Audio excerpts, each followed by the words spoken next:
Hey, I'm Grizzly Greg.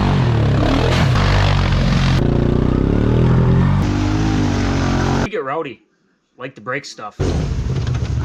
Whoa! Woo!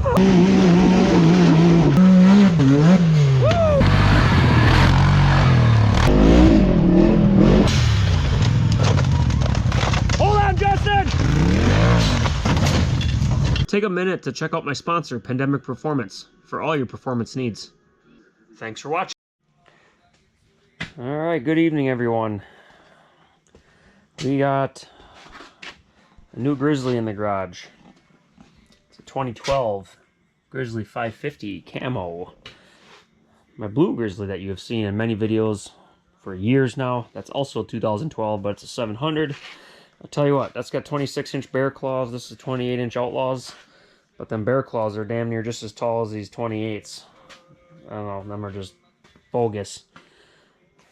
The mold for the outlaw ones are just so small nowadays, it seems like. But okay, got this all mostly fixed up. I got it on Marketplace, really good deal. Obviously you can see I got it all shined up, looking nice. But I had rear axles, they were both clicking. Got them replaced, fixed. They're not clicking anymore. The other issue that I found with it is when I was going fast, as soon as you applied the brake for the front, this lever would do this as you're cruising down the road. Found a bent rotor on the right hand front. Took care of that problem. Other than that, checked the oil. I did an oil change right before I bought it, and basically gave her a good pressure wash and cleaned her up. It sat in a shed for most of its life, but yeah, it cleaned up really nice. And yeah, so the only other issue I got left yet is the four-wheel drive switch. So these Grizzlies are known for turning the key on, and all of a sudden you'll hear your four-wheel drive kick on, kick off, kick on, kick off. What you gotta do is you gotta take these two screws out, and the switch just kind of it separates from this body, separates right here. And then there's a plug-in right down in here somewhere. I gotta find it again. And you unplug it, take it over to your bench where you got more light and you're in a better controlled area. You take it apart, there's a bunch of little bitty springs in there, you gotta be careful, but then you can shine up the circuit board a little bit, throw some dielectric grease in there, slap it back together, put her on. Most of the time it takes care of the issue. So that's what I'm gonna do tonight. So I'm gonna take that screw out right there, that screw out, find where it's connected down here, unplug it, and I'll pick you up over on the bench. Alright, to get that switch out, you gotta take some rivets out, get the top plastic out so you can get plastic back far enough to pop the gauge cluster up. And plug in is right there. Some zip ties you gotta cut and just re-zip tie all this back together. But switch is over on the bench. Here it is. This is what it's like, and your little circuit board piece is right here inside here. So let me see if I can show you guys. There's a little rubber gasket here. You don't want to lose that. Kind of pops out, and then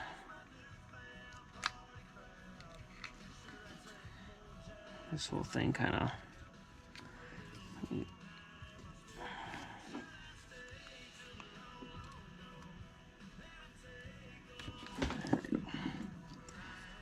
so that just slides back in there, right in these grooves.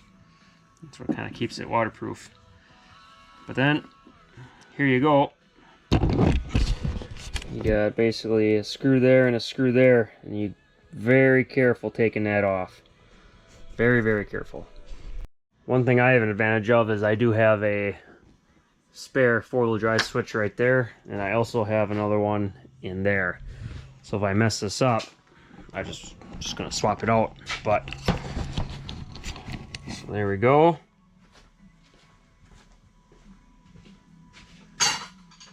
Just over by the ATV, grabbing a screwdriver here.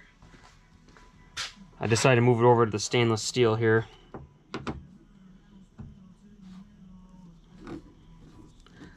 I keep a little pressure.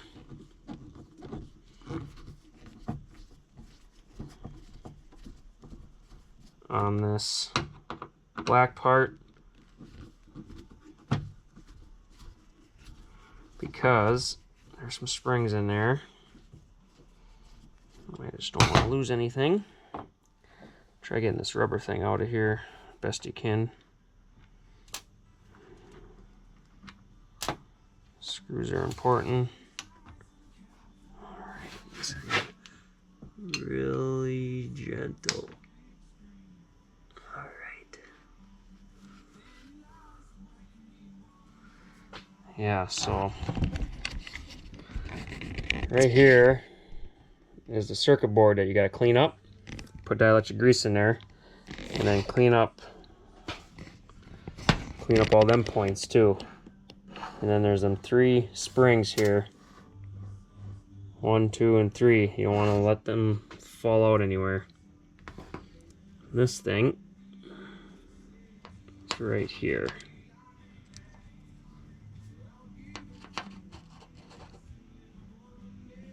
Put that back in there. Hard to hold the camera. And do this at the same time. Whoop.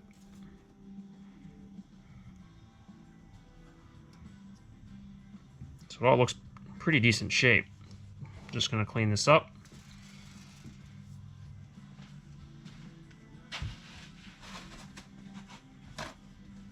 Grab a blue shop towel here.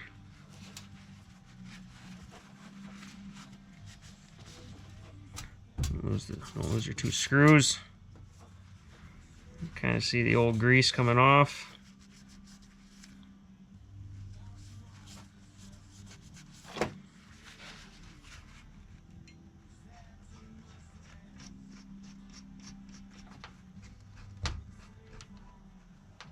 Okay.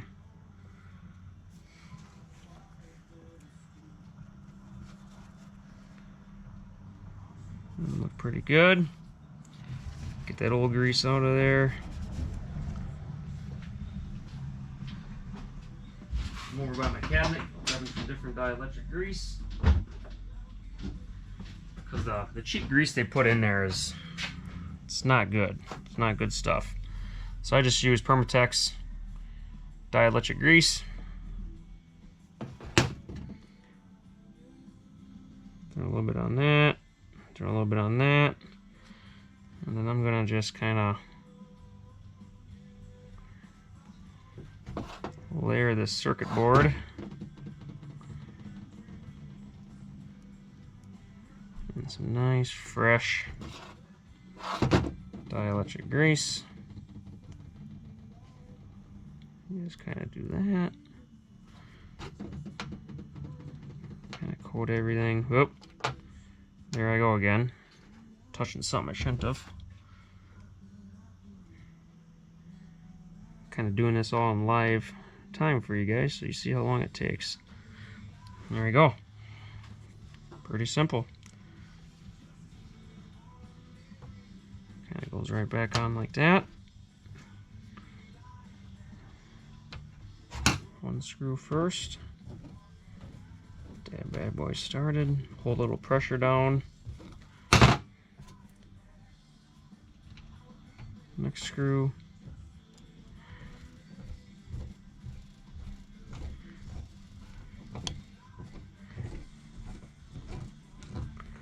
There you go.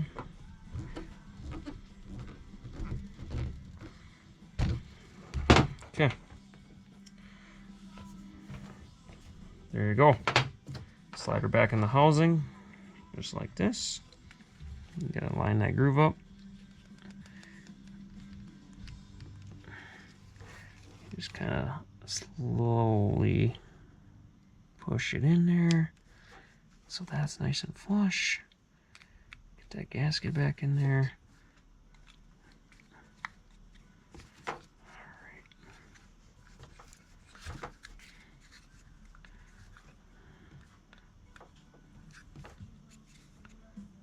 Yeah, that's about it. It's back together. Let's go slap her on the machine, and we'll see how it performs.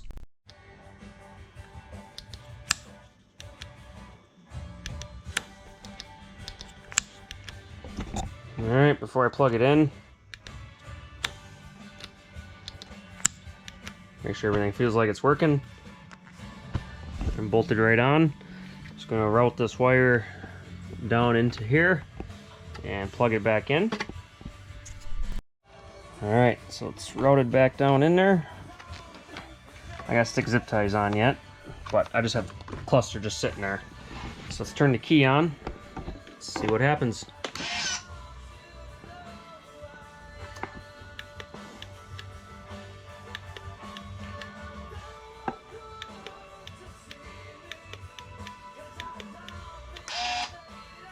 Well, it didn't get any better. There it goes.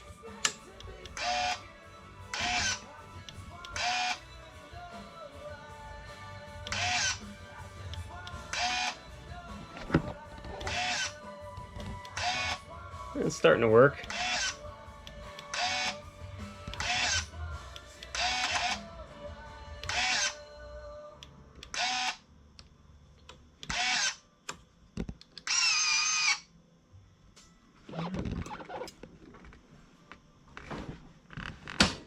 There it goes. There, now she's locked in. There it goes.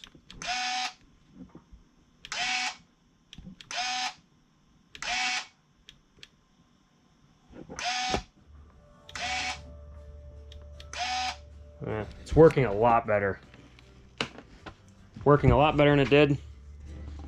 So it's about the best I can do. Gonna keep running it. Great improvement.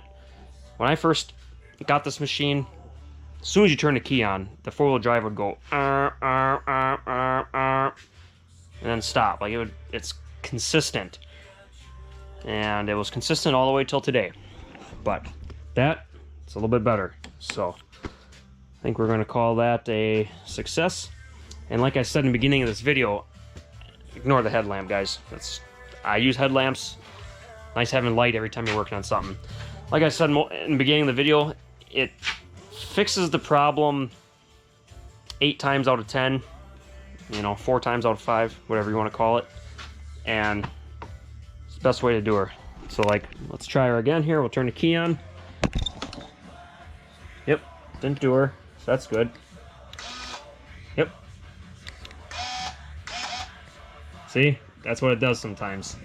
Yeah, so getting a little better. I guess we'll move on. Thanks for this garage vlog video. Thanks for tuning in. Don't have a whole lot planned for the rest of the summer. I probably might make a video one of these days on why I have not been riding the last 2 months. We got something big coming. It's been taking up quite a bit of my time. So other than that, I've been trying to buy broken four-wheelers, fixing them, and then reselling them for people. So this one though, I think I'm going to be holding on to this one. I got a pretty good deal on this one, like I explained in the last video.